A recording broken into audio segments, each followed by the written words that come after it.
চিরদিন তুমি যে আমার সিনেমা। এই সিনেমা বাংলা ইতিহাসে তোলপাড় করা সিনেমা। এই সিনেমাটি দেখেনি এমন লোক খুবই কম আছে, কিন্তু এই সিনেমার কতগুলো ইন্টারেস্টিং গল্প আছে।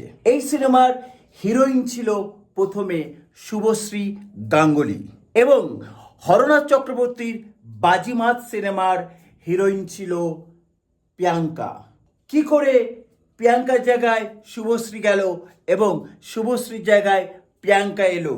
এই সিনেমায় প্রথম পরিচালক হিসেবে আত্মপ্রকাশ করেন রাজ চক্রবর্তী। হিরো হিসেবে প্রথম সিরিয়াল থেকে এলেন রাহুল এবং এই সিনেমার মাধ্যমেই হিরো হিসেবে রাহুলের আত্মপ্রকাশ হলো।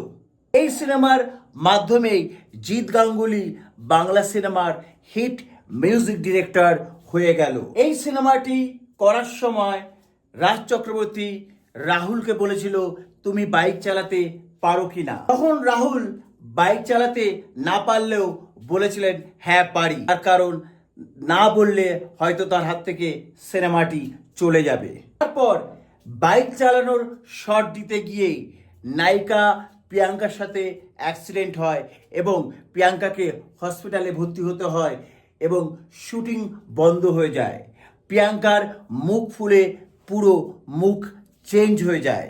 অনেকগুলো অজানা গল্প আজ আপনাদের বলবো। গল্প শুরু হওয়ার আগে চ্যানেলটিকে ফলো করুন, সাবস্ক্রাইব করুন, লাইক করুন।